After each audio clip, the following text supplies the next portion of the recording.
and before the class started.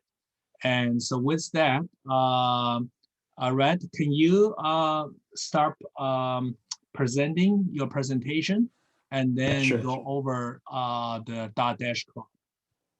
Yeah, no problem. So I'll share my screen now. So good morning, everybody. My name is Radhakrishnan Arunkumar, and I'm currently the president of Computer Science Club. And I'm the publicist and treasurer.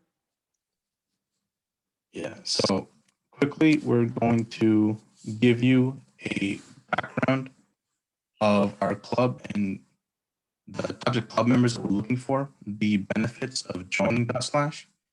And we're also going to give you a sneak peek of what we're working on and some of our future plans, including the major project for this semester, Make My Future. At the very end, we'll give you some basic information about our club and open up for questions. So what exactly is Dot/CS?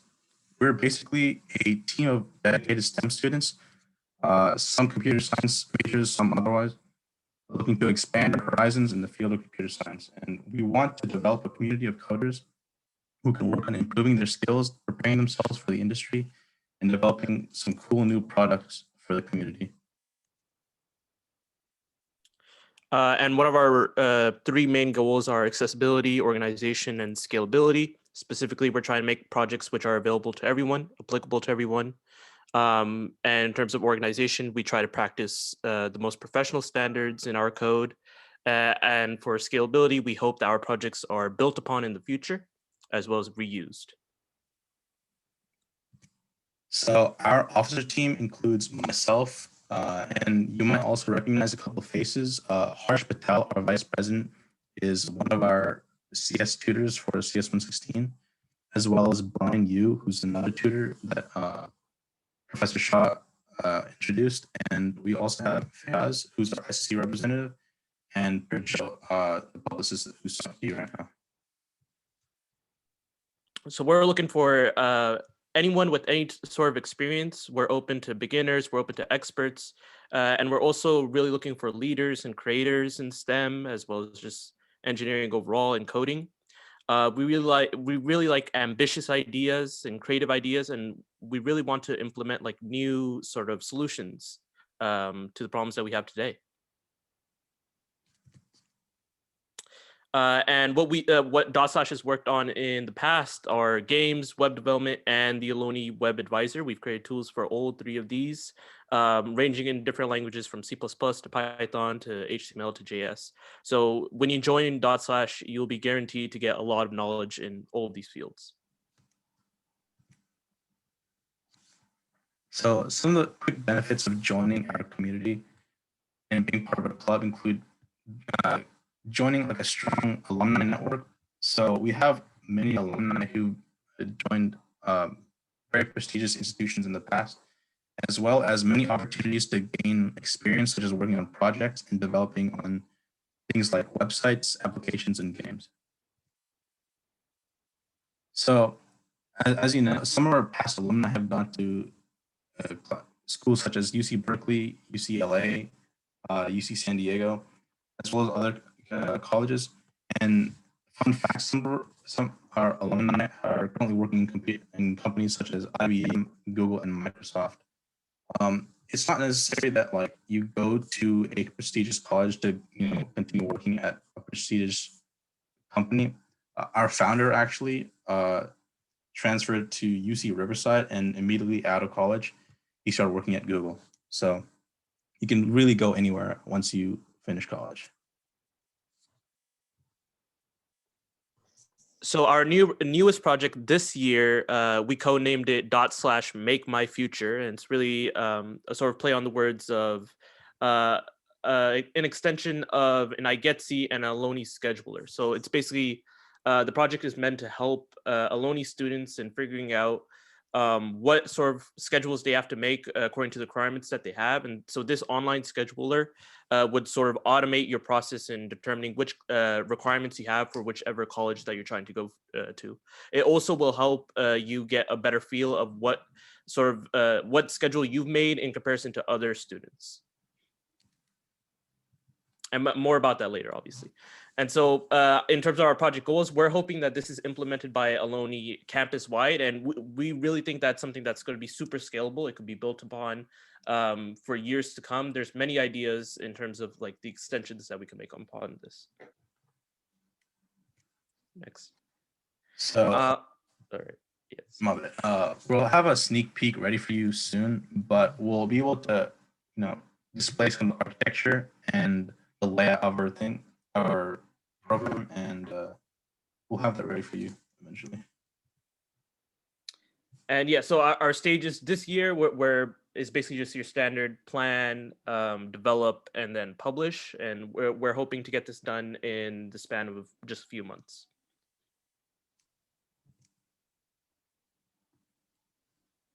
And our timeline, again, we're trying to get a release. We're hoping that this is a scalable project. We're hoping to build upon it in the future, as well as just maintain what we have as our published release. So thank you for listening. For some basic information, our meetings are always on Wednesdays from 3 p.m. to 4:30 p.m. this semester. And if you click on the link meeting.cs.com, you'll be taken immediately to a Google Meet where you'll be able to join our meeting. So we'll open it up for discussion now. And does anyone have any questions? So I will post the presentation on our website and also the link. I just want to add, so it doesn't matter what computer science class you take, joining a computer science club to work with peers actually is very beneficial because especially you think about the kind of project they're talking about, and also they're using GitHubs, which in the industry, we do use that quite a bit to do source code management and check out to doing the version controls. Similar type things as I was talking about in this class require everybody to use Makefile or something similar like a Makefile or project, because in any kind of computer science project, including what they are trying to do, I'm sure it's not just one computer programmer doing all the coding. So they have many different people writing different part of it, then they have to integrate everything together. And so it is a great, resources you can use and to be part of it. And hopefully once the pandemic is over, if those of you still at Ohlone, and in the past, before the pandemics, actually I arranged trips for students to go to Facebook and to Twitters and to Netflix. And so that's just another benefit of the joining a club. Yeah, definitely. We'll be working with various different technologies such as GitHub and other agile development strategies. And we'll be teaching everybody that and working with all these things to improve how we work on the project and work with each other. So. Okay, well, thank you very much for sharing the information with everybody here. Thank you. Okay, thanks.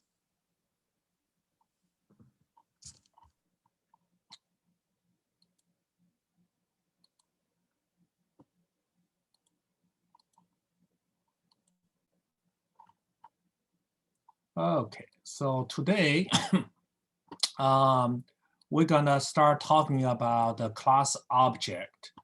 And so before I'm gonna start talking about, and so I wanna make sure everybody, well, let me just review the schedule and a little bit, and I just send out a note and which I don't, in the future, I will not remind you if there is a homework due. And so today we actually have a lab is due today.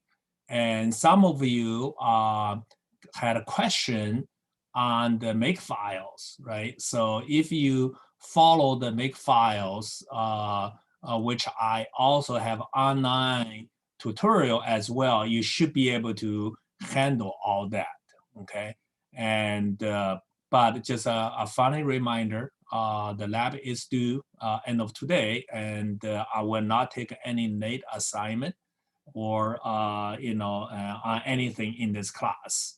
And then last week, right, we reviewed array and the vectors. So there is a lab is assigned for the lab for the vectors, which is is similar to array, but you just have to convert it into a vectors.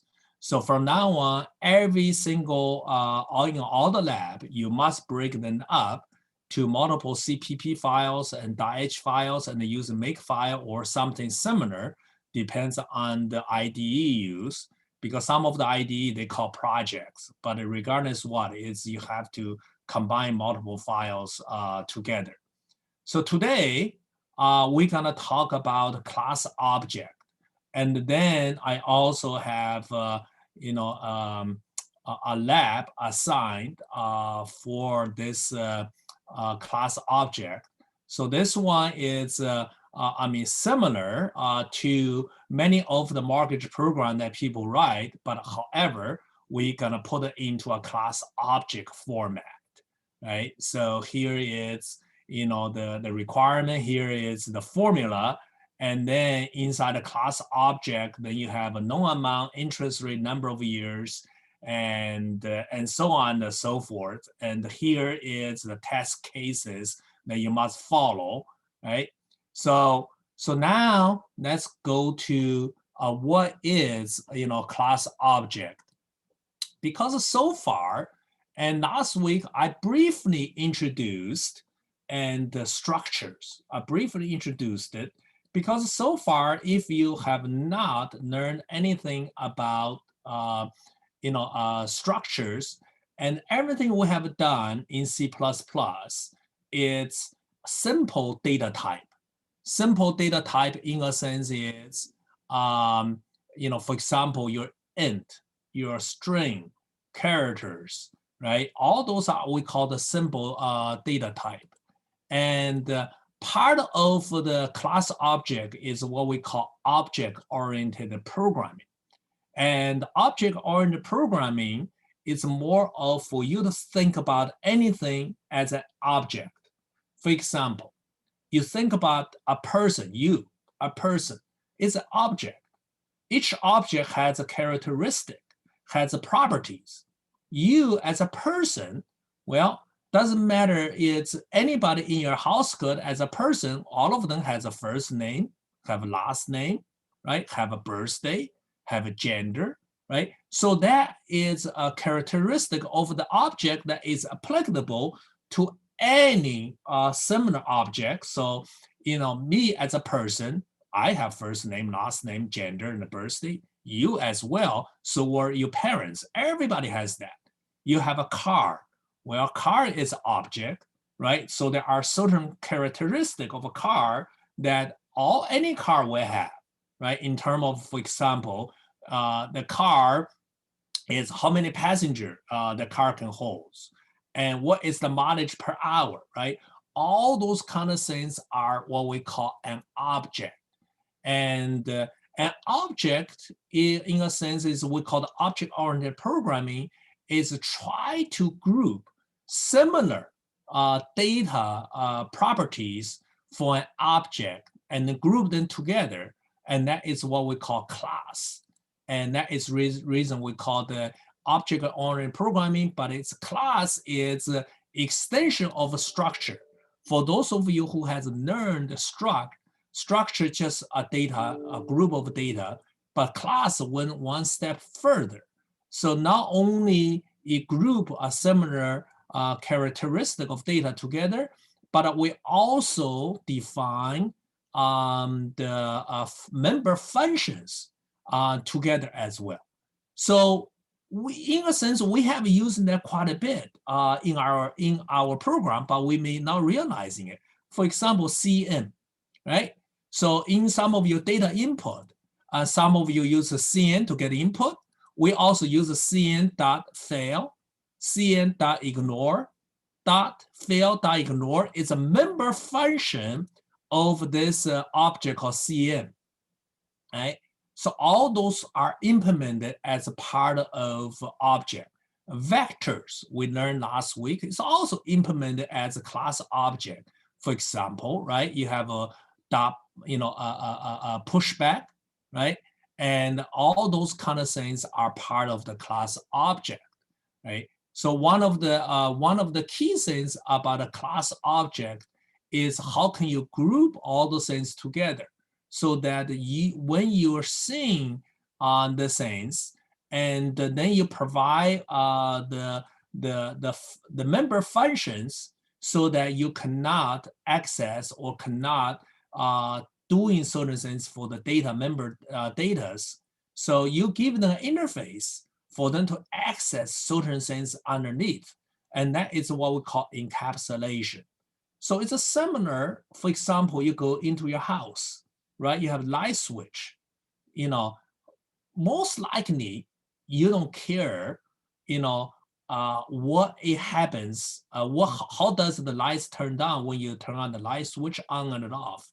Only things you have is, well, I have an interface is on and off. How they implementing it, it's really not your, you really don't care. And as electrician, I also make sure you don't care. I don't want you go in there to start changing things, right? So that is what we call the black box, right? The interface they give to you is on and off, and that is what we call encapsulation. Encapsulation means you hide things underneath, so you cannot do things, and you only can access or do the things based on the interface I provided.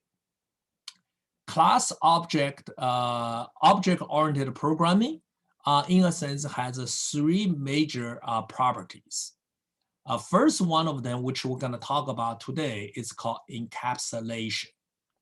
And once you have encapsulation, means is you hide the things that to the end users, and you provide interfaces for them to access and your class object, and that is using the member functions.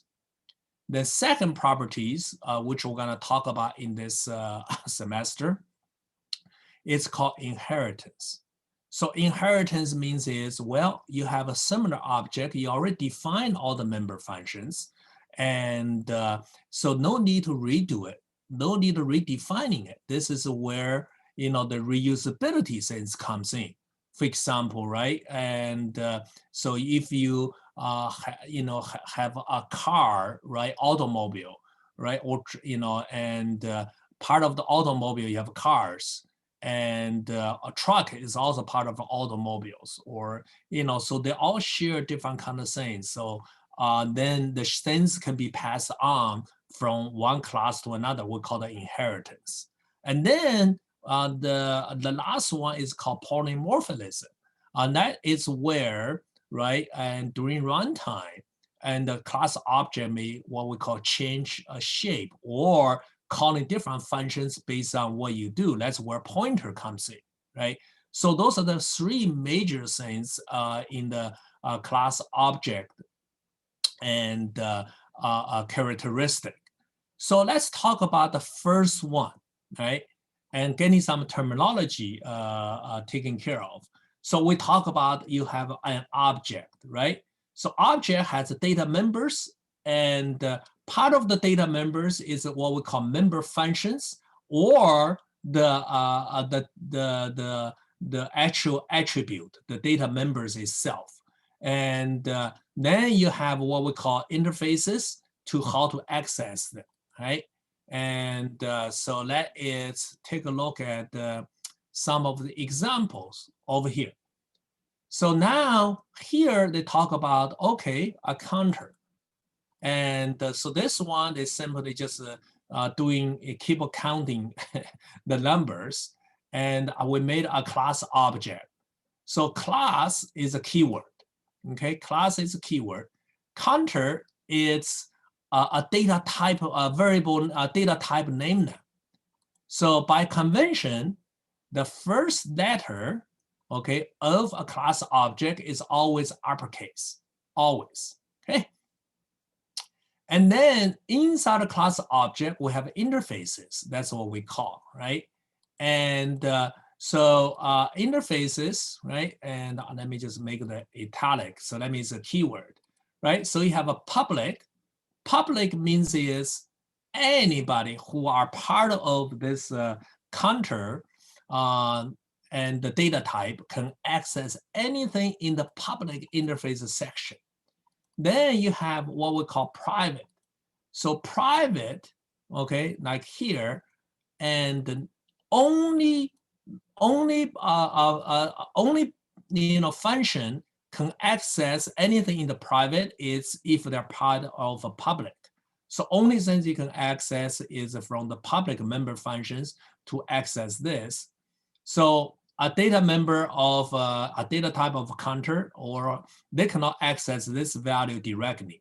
Only way to access this value is through one of the member functions in the public section. Okay, so in public, right? And so that's what we call interfaces. And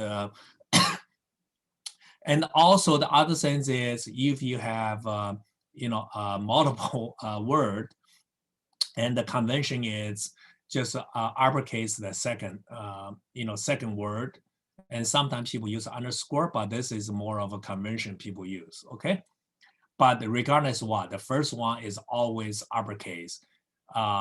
It's by convention. Okay, if you don't use uppercase, it still work, but then other programmer reading your code and they may not understand, but once they see this, they right away they know that it's a class object. So then part of the class object, right? So then of course you have to define, all those member functions are gonna go to in more details.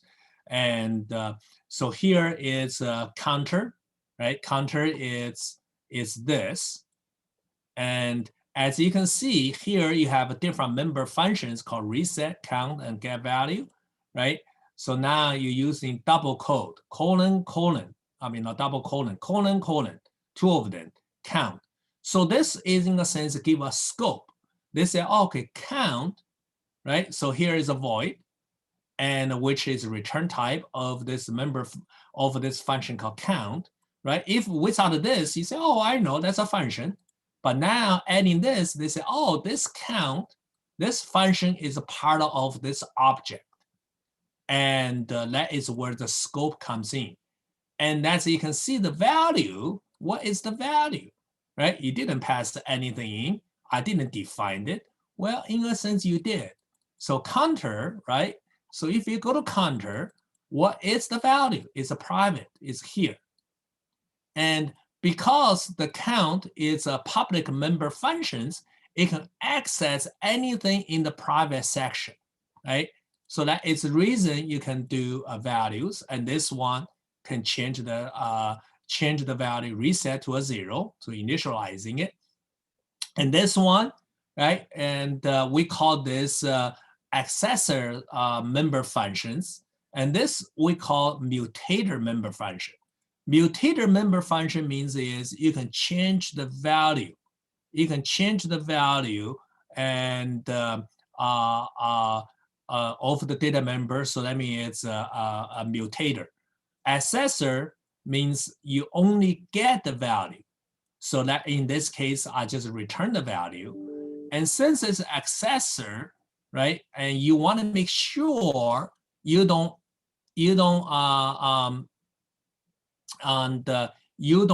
accidentally change something. You don't accidentally change something, you put a constant to it, okay? And so if you have any questions, just feel free using the chat window, and Gabriel say there is, so you guys can see my screen, right? I just want to make sure.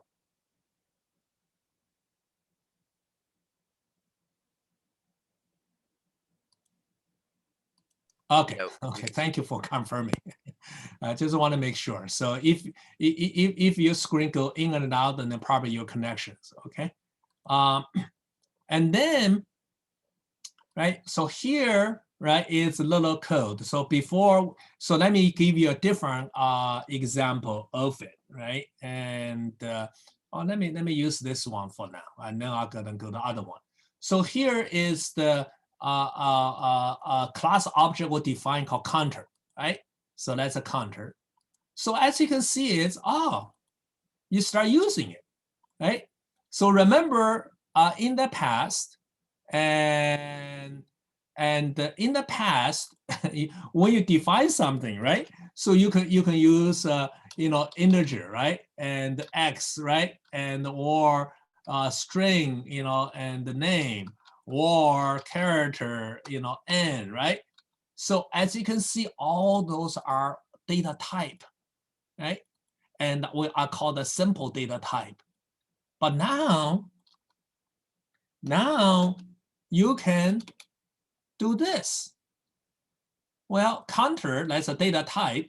You say, oh, that's a data type? Yes, it's a data type you define. And fortunately for this data type you define, right, you have a data value or data members that store all kind of values you have.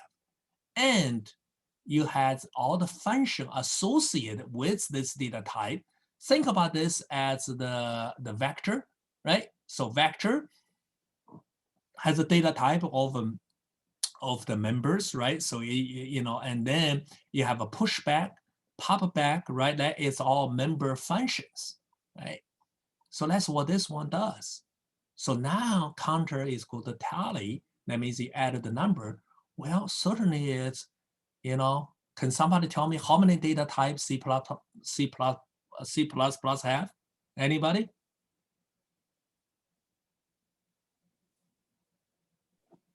How many data types does a C++ programming language have? Anybody want to give a guess? 5. 5. Anybody else? 6. Anyone else? That's it? Only 5 and 6? I'm gonna say unlimited because you can make your own. Thank you. So he said it's unlimited because you can make your own. How do you make your own data type? Right here. Class and class object. And then you start using it. So now you can make your own data type now. It's unlimited. You can make as many as you want, right? And that certainly you expand the things further now, right?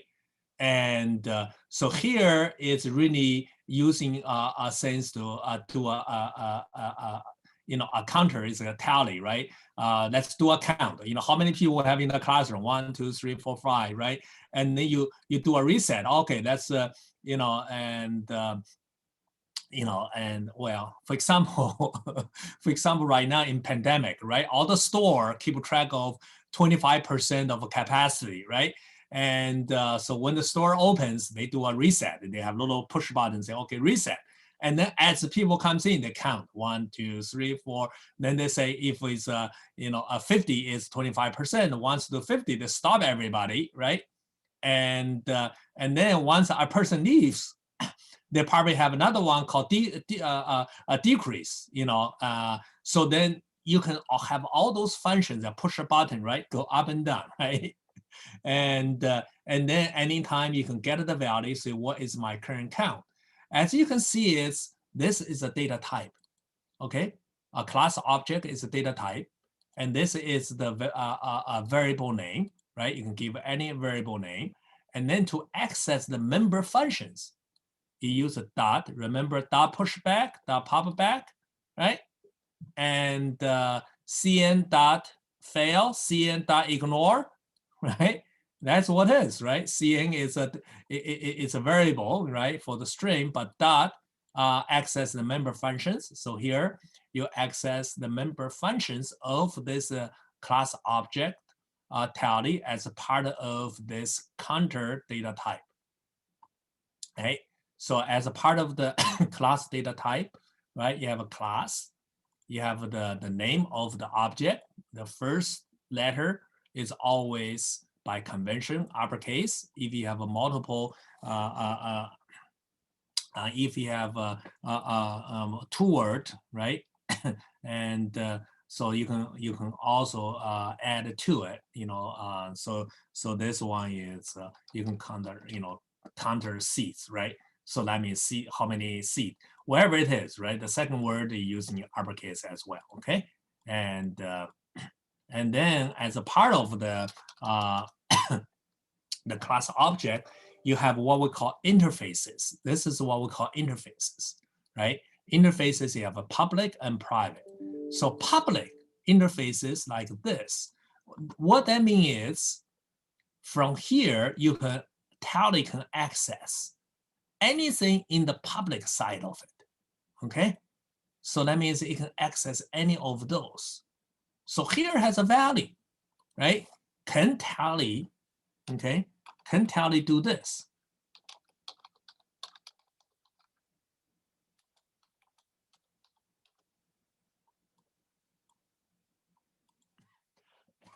Can Tally do this? Anybody?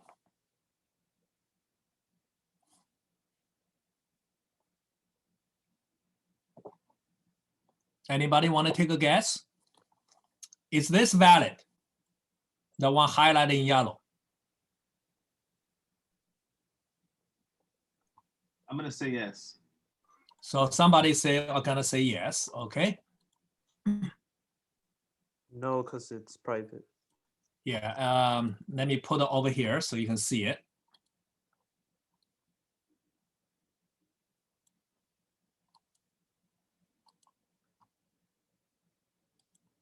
Okay. So you cannot do this. This will be invalid. During compile time, actually, you're gonna get an error message. The reason is, this is a private, okay? So only way to access anything in private is through this public member functions. That's the only way, okay? However, right? If I do this, right? So let's just do another one. Let's just do this. Okay, let's do this, right?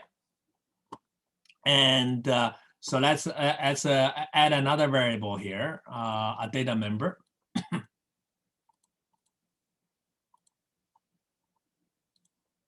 And let's change this guy. We know this one you cannot, right? So that one we know you cannot do, right? And so let me do this.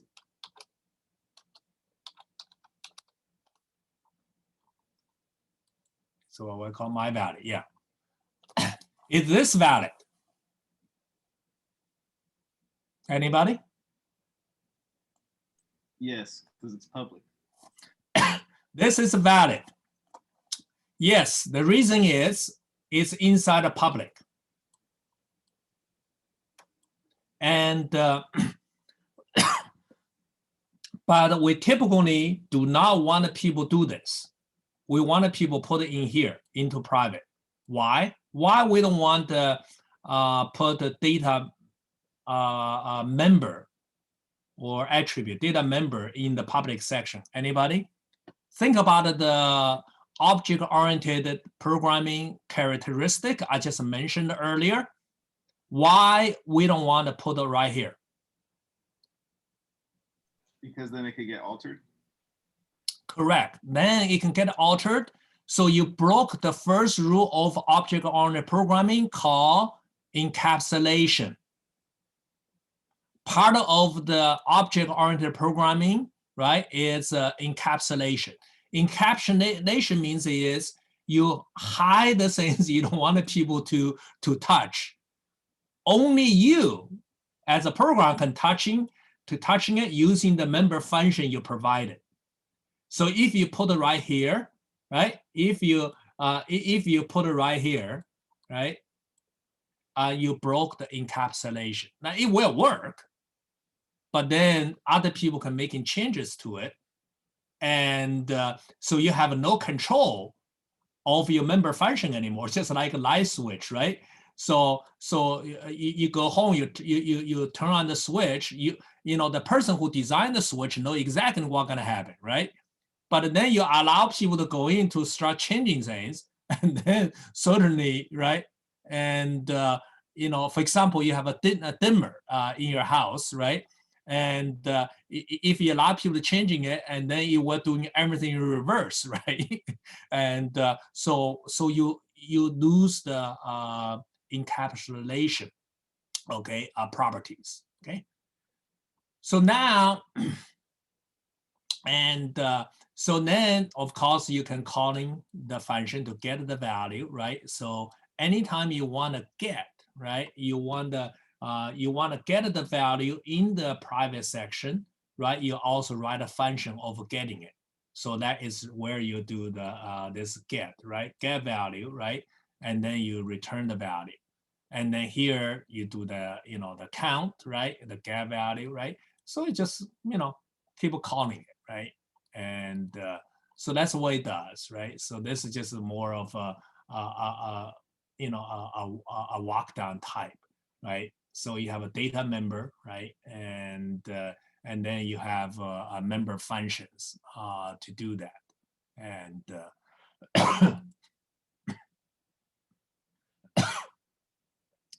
okay, so let me give you,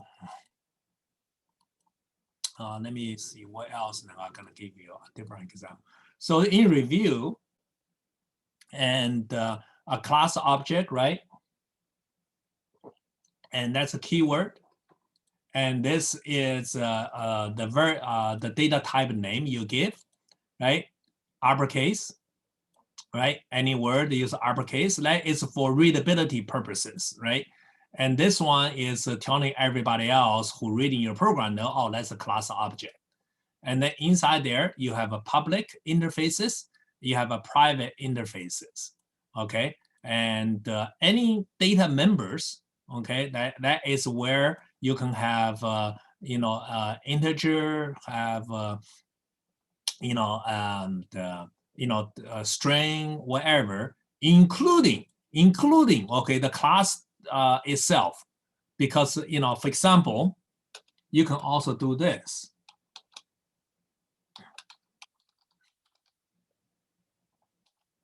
The earlier we had a counter, okay? So counter is a class data type we defined earlier. You can do that as well, because now object is just a data type. You know, you can put anything or there as well, right? And also you can do, you know, and you know, remember vector, right? You can do a vector. You're using a you know, integer, wherever. Well, you can put an object in the vector too. It's just a data type now, right? Nothing more, right? Just a data type. And then the key thing is in the public section is the member functions that access the data member in the private section. And the one that modify the private data member, we call the mutator function. And the one that just accessing it, we call the accessor member function, okay? And so here they have some more example, right, of doing that. So let me go to, let me see what else. And before I'm gonna go to another one. Okay, so let me do this, okay? Okay.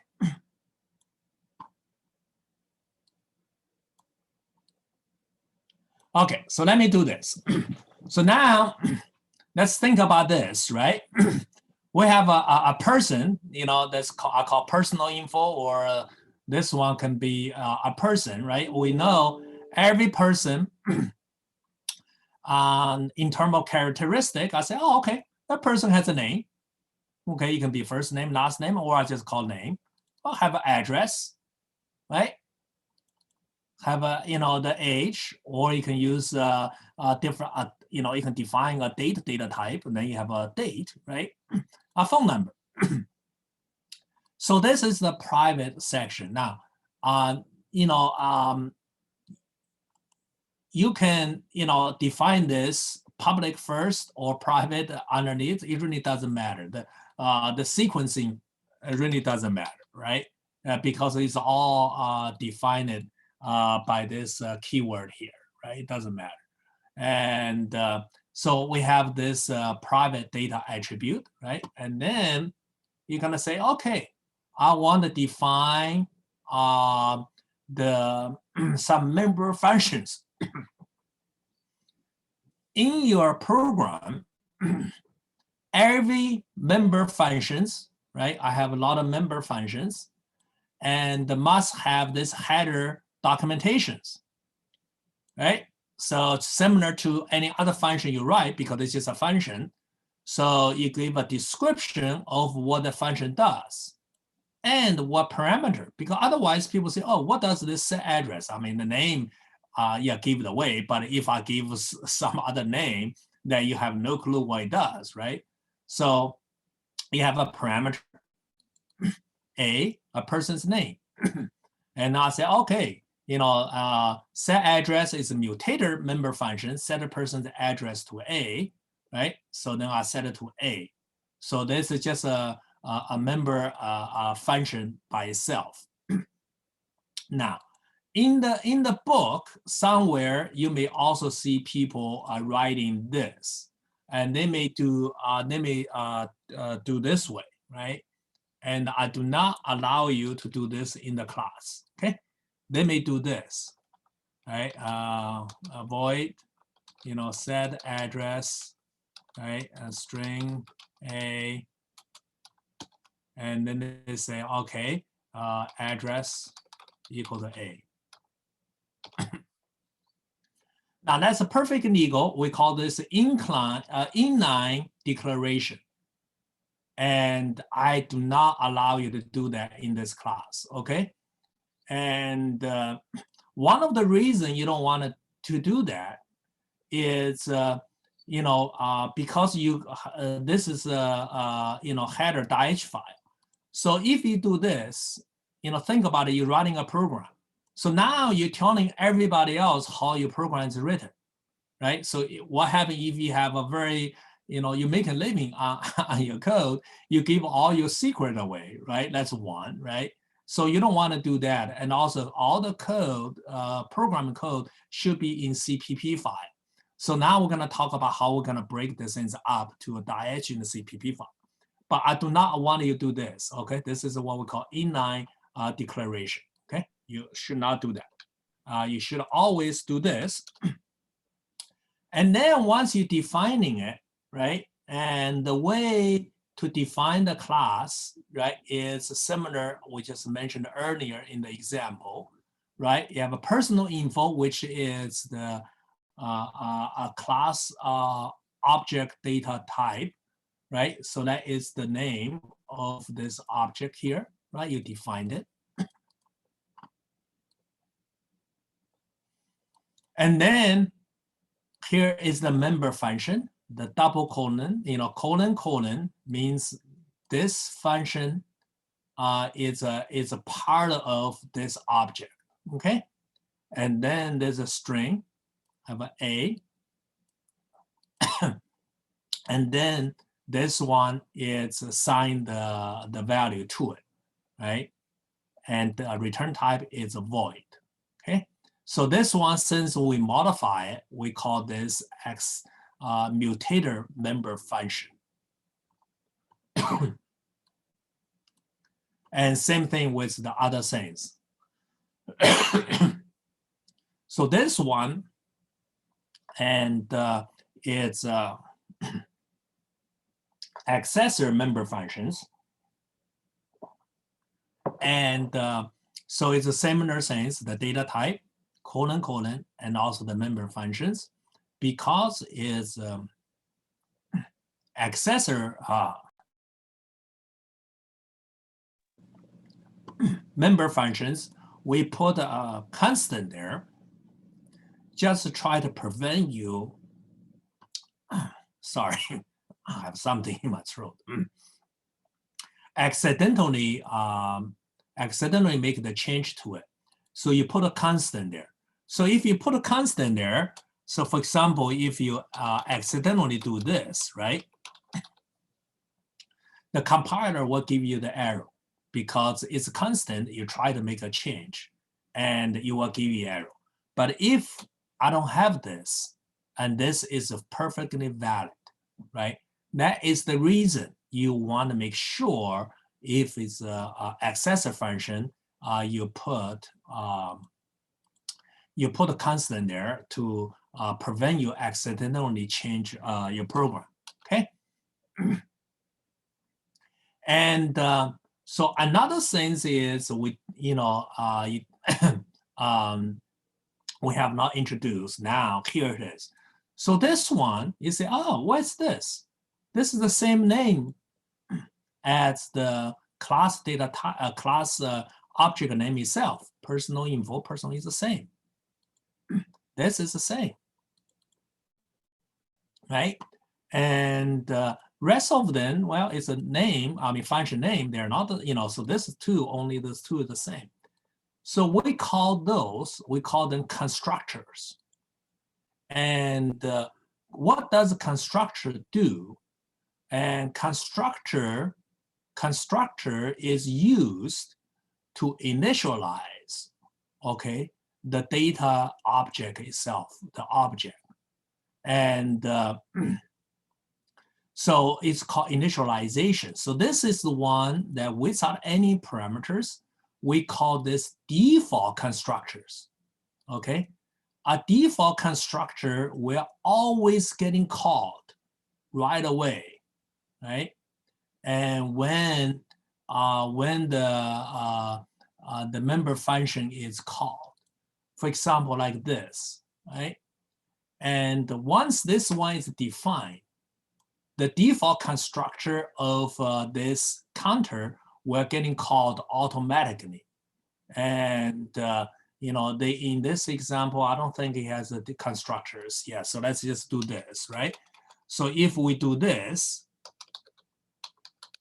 right? So, I'm allowed to make the changes inside here, okay? So now I can just say value equal to 0, right? So that's the default constructors. And remember, every member function must have a return type.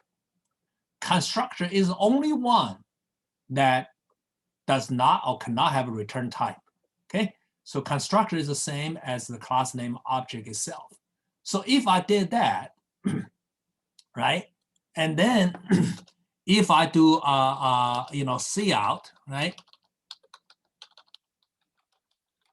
And tally dot, I think it's called get value, right? If I do that, what will this print out? It will print out a 0. Well, you said I have not signed anything to 0 yet. Well, you did, because inside here, the default constructors already signed the value. So once you've done this, a default constructor is automatically getting called, okay? So that's what default constructor does. And so here is the default constructors. I say, okay, parameters none, return none. I just set all fields to null or 0, right? So that's what I do. And so outside of the member functions, I have here, personal info, name equal to this. I just, so like I did a initialization, okay? But then I also have another constructors and with a different data type. Different variable names. So this is what we call overloading.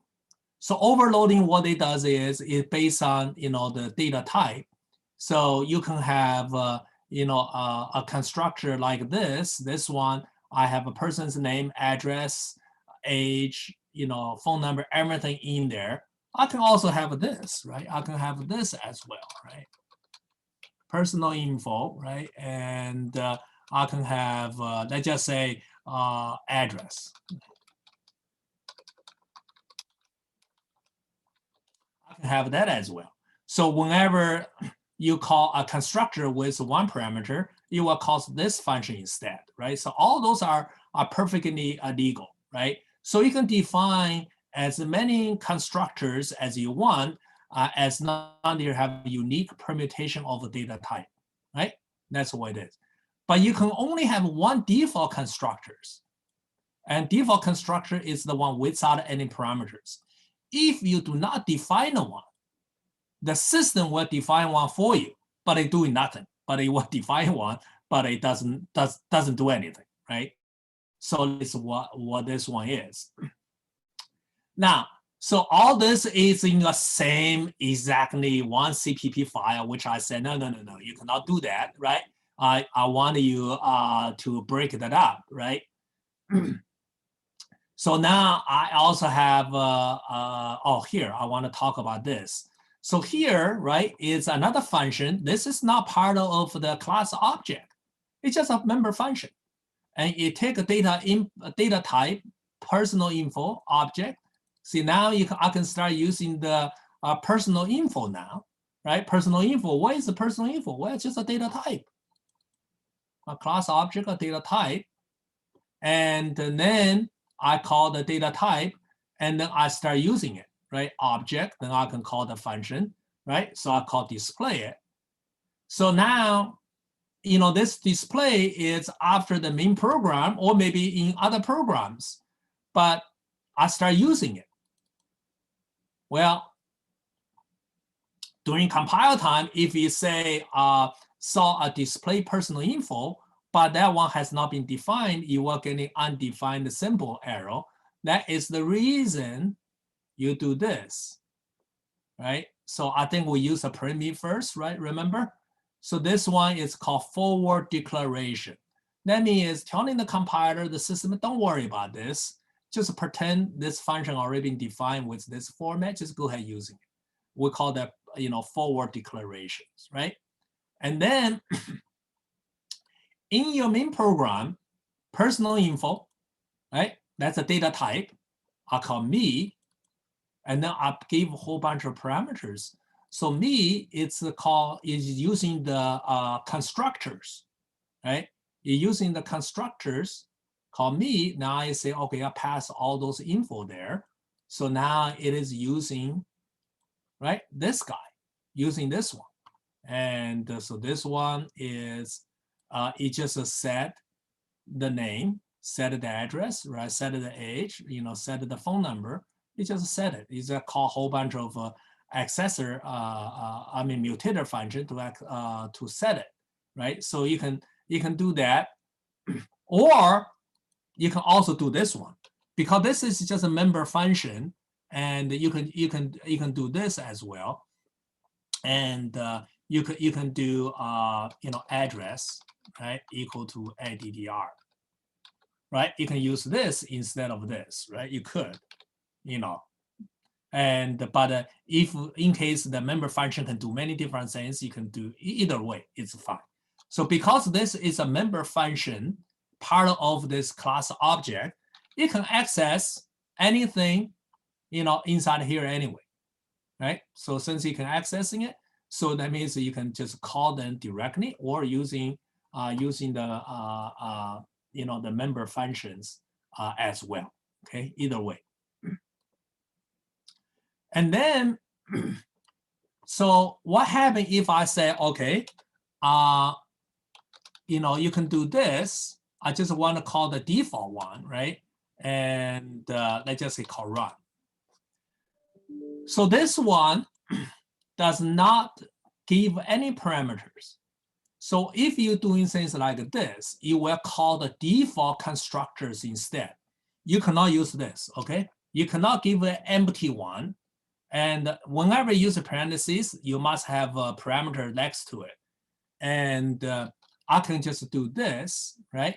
And then I can do, once I've done that, I can say run dot, right? And, set, and, set, what do I call set name? What do I use?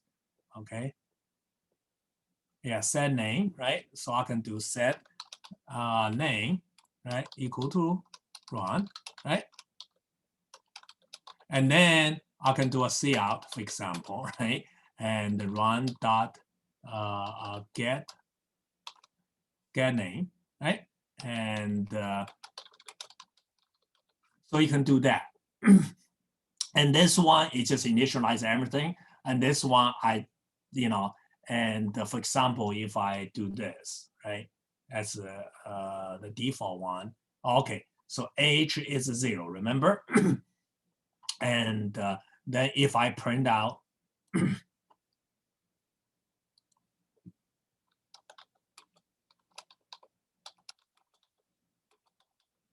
and run dot get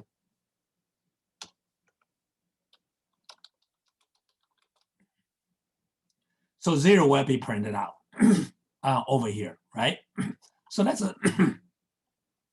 compile it. Okay, so you compile it and let's run it.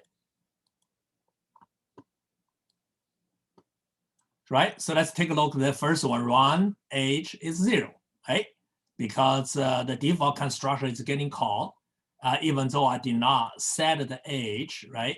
And to that, or for example, I didn't even do this, okay?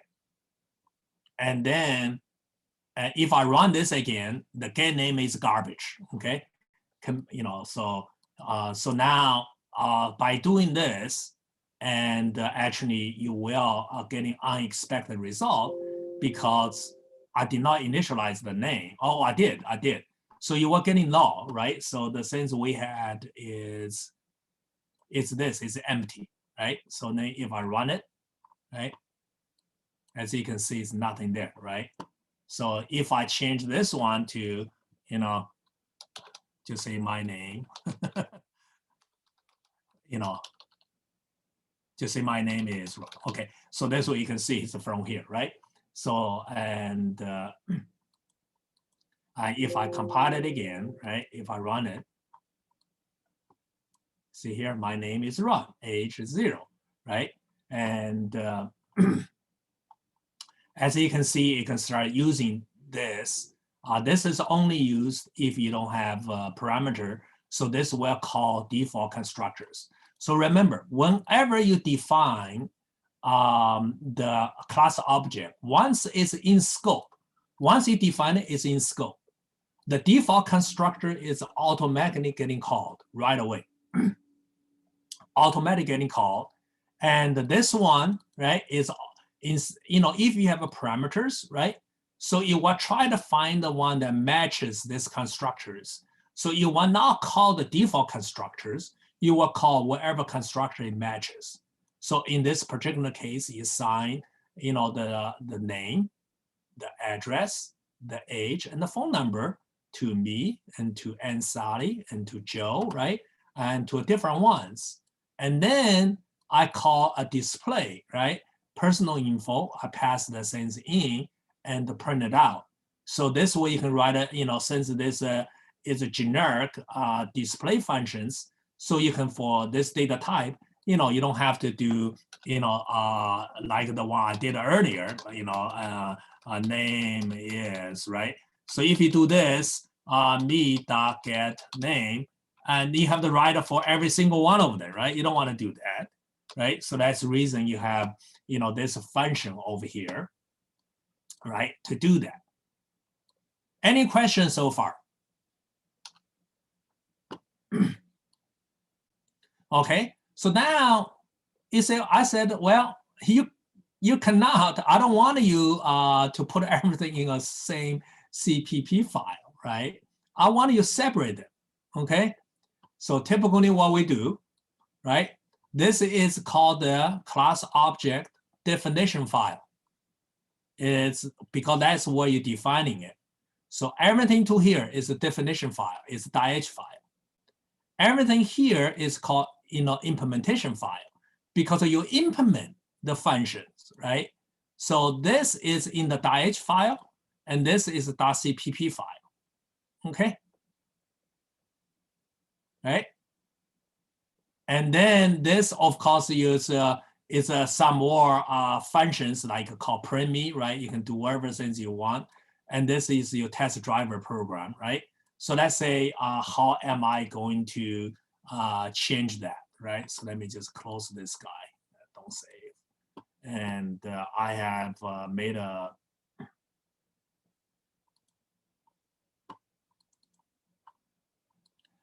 So I have, separate all that, right? So, and let me just open up this again.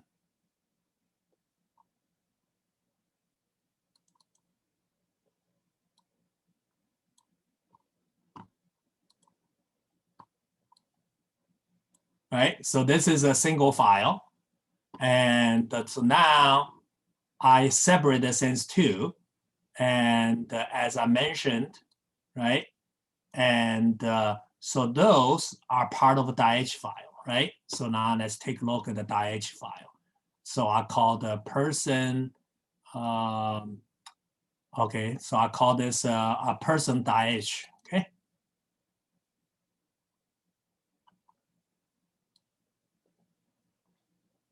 And so here is person.h right now, right? And so inside the person.h, right, as I mentioned, you should define using the include guard upon if not defined person.h. So this one, we usually just use the file name, and define, right? And then here is everything I did, right? And for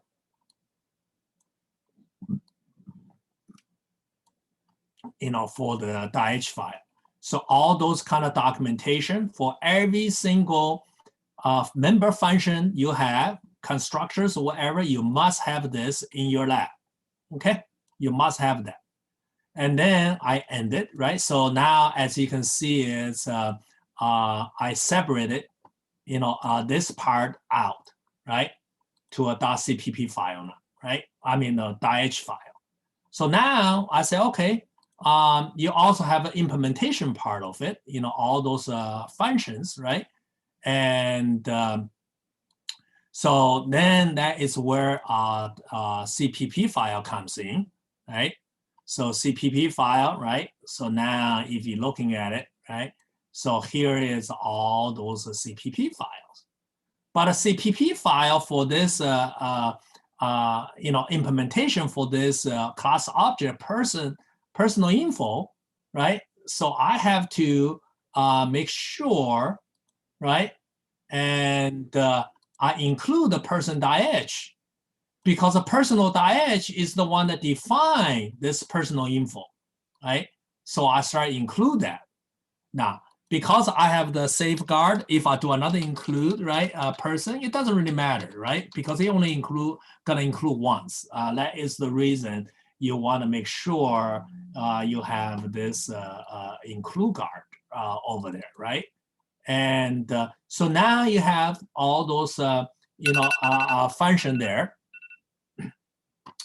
And so I have everything. So now I have this, right? And then inside my CPP file, I also have another function I used called display, right? I said, okay, well, that has to be by its own separate files, right? So now I also have one called, personal display, right? And so only thing I did is just copy everything over. And because personal display use a personal info data type, where is the personal info data type defined? Well, it's in person. So you include the person, right? And so then I say, okay, I also want to define a .h file, okay? And so .h file is nothing more than just I do a forward declaration, right? And that's all I did. I do a forward declaration so that for people who want to use display personal info, they can display later on. And then, of course, I also has a Premi, right? You guys used this before, right? I have a Premi as well. And so I start breaking down everything. Now I have this min program, person min, and here it is. So as you can see now, my main program is only this bit, right? Now, so the reason you want to break everything up, right? For example, and if I only want to make a change to personal info. Well, I have to recompile all the program here. I mean, nothing changed, right? And only that. Or if I want to make a change here, I add another sentence. I have to recompile everything, including all those personal info functions. You don't want to do that, right? So by separating them up, you only compile the things that has changed, right? So you don't have to do things over and over again, right? And then, of course, we have the make file, right? And so the make file then has the same say, okay, so which you use for your lab 1, right? What is depend on, okay? Person name, personal info, right? Premise, so all those kind of things, right? It's in there, right? And so now I can go to, my program, right? And so where is,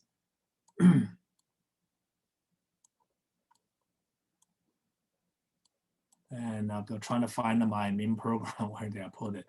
And here, person main, okay. Okay, so from here, right? And I can just compile it, make all, right? And since everything is current, so let me just delete the sentence in there, right? And let me get rid of all the DAO file, right?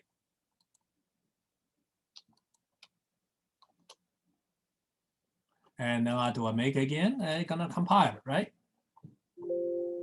And so if I make a change to this program, right? And to do, define a person, right? And personal info, right? Run. If I define that, right? No need for me to recompile all those other functions because nothing changed. Only this guy changed, right? And so if I do a save, right? And if I do a make again, right? As you can see, it only compiled this program, right? And now once running it, right? So everything comes again, right? So to summarize what we talk about today, okay? And we talk about the class object, right? And oriented programming. And so the way the class object oriented programming works is, you define, right? You define the class object with the class and also the name. So because an object is a data type, so now you can define as many data type as you want. And inside the class object, you have 2 different interfaces. So you have 3, but we only talk about 2. One is a public, and another one is a private. Those are the primary one we use. And there's another one called protected. I will talk about once we get into inheritance. And so public interfaces section is when you define a data type of this object, and that variable can access anything inside the public interfaces section. It cannot access anything in the private. Only way to access anything in the private section is through the public data members, member functions. And the public member functions has 2 different types. One is called accessor functions. That is the one that only get the value, not modifying it. And typically you want to put a constant to it so that you don't accidentally make changes to it.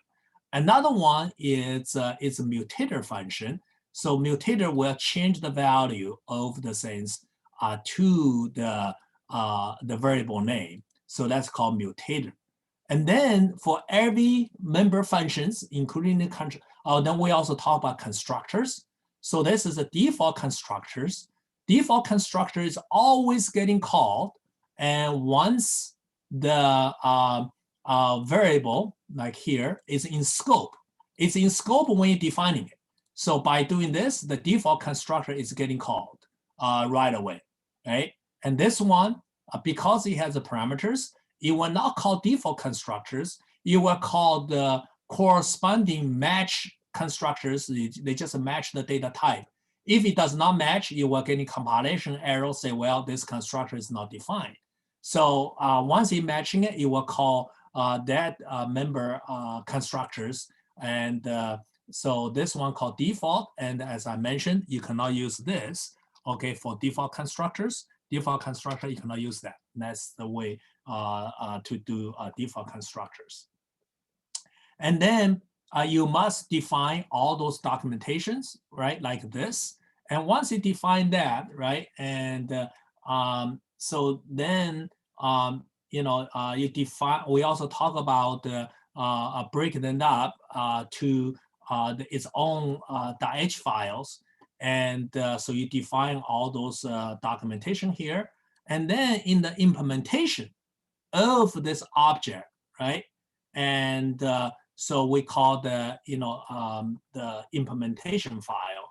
So inside the implementation file, you don't have to do the header documentation here anymore because you already defined in the person.h.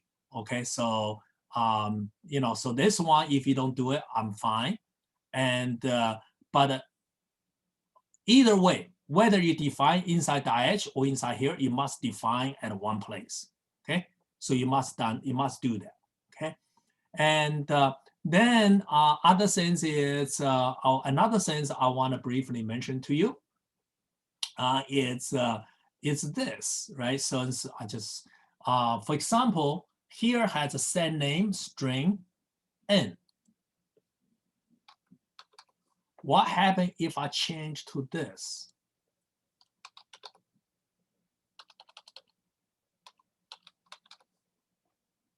You say, oh, what does that mean? Name equal to name. That will not work. That will not work, okay? This will not work. And so this is where, sometimes you see people using it, and we can talk more next time. And so this is where you're using, this and for it. So I will talk more next time if you do see that, right? And okay, so that is really the introduction to class object. And any questions on the topics I discussed today? Yeah, I have a question, Professor. Yeah, go ahead. So can we, you said we're going to define all our function in the public? I mean, not define, I mean, to put all our function in public, right? Yeah, correct. Typically, that's what you do. And sometimes if you say, okay, that member function going to be used by another public member function, you don't want any other people to accessing it, you can put the member function in private. Just the key thing is only things in the private section can be accessed is through the public member functions. But if you want to write a member function that you don't want anybody else to use except it's inside your own function, you know what I'm saying? And then you can put that function inside here as well. But once it's inside here, only way to accessing it is through the public member function. And so you can sometimes you see people also put a member function here, but member function, if they put it in the private section, that means it's accessed by one of its own public member functions. So I actually can put the function inside, inside private. Inside the private, that's correct. Okay, Yeah. I see. So for example, if I put one here, right, and just say void, and set, just say set name and address. I want to set the both, right? And straight, n and right. So now your data type cannot access this one. It cannot. But inside here, right? For example, here, personal info, right? And that is in here, right? And here. So instead of a set a name, set this, right? Phone, I can just call, this one. I can call, set name and address, right? and wherever I define, over there, I can do that. So that means you can call it, right? It's okay. But inside the program here, right? And I cannot do this, I cannot do the, me dot, and set name and address. You know what I'm saying? I cannot do that. Yeah. And because this is it's a private, but I can call that within my own functions, right? And that's what you can do. In the structure, right? Yeah. Okay. Any other questions? Okay, if not, right? So finishing up your lab today, and also Vector Lab is coming up, and I also signed the class object mortgage lab. So don't wait until last minute because everything gonna start piling up. Okay, and so for the the class object, the lab. So by now you should start making sense now. I have a mortgage, then inside a mortgage, right? You have a data member called known amount, data member called interest rate, data member called number of years. All those should be in the private data member section interfaces. And then you should have the public member functions. One is called get the monthly payment or get the total paid, right? And also set the known period, all those kind of things. And then other things is doing your regular, validations. And then once you calculate that, right? And here is the data, the test data type. You must use this in your program, okay? And then your program should be something similar to this. Just follow the sequence that I did, right? And so this way you will satisfy all the requirements. Okay, any other questions? Yeah, Professor. Yeah. So for the file, how would you actually extract the folder from the virtual machine? Yeah, so what you do is you talk about the zip file now. Right. Yeah, the compressed Yeah, zip yeah. file. So that's very easy. I don't have a virtual machine, but it's a similar thing that I don't have it up running. But here, for example, you go to here, right? Right. In your virtual machine, do a right click. Okay. On the folder. It's similar. So let me just do this. So if you go to the folder, okay, you do a right click, and there is one called compress. Oh, I see it. Okay. and then you do a compress, and then you will do a zip file, and then that will give you a zip file. Then you just upload the zip file, and either just using the web browsers inside of the virtual machine to submit your homework. You know what I'm saying? Okay. Got you. Okay. Thank you. Any other questions? Yeah, I had one. Yeah. For the algorithm you want for the first part after the yeah, so it's in the program descriptions part of it, and or you could do is, because it's a good habit to have that anyway, is above your main program, like over here, right? And you can put all the program description algorithm as a part of your main program, and then you just cut and paste or screenshot that section. That will be fine. So you probably should do that way. So this way, your program description algorithm is always a part of your main program. You know what I'm saying? Yeah, absolutely. Yeah. Thank you, Professor. Not a problem. Any other questions? Okay, if not, I will stay on a little bit longer, and that's end of today's session. Thank you very much. You guys have a good week.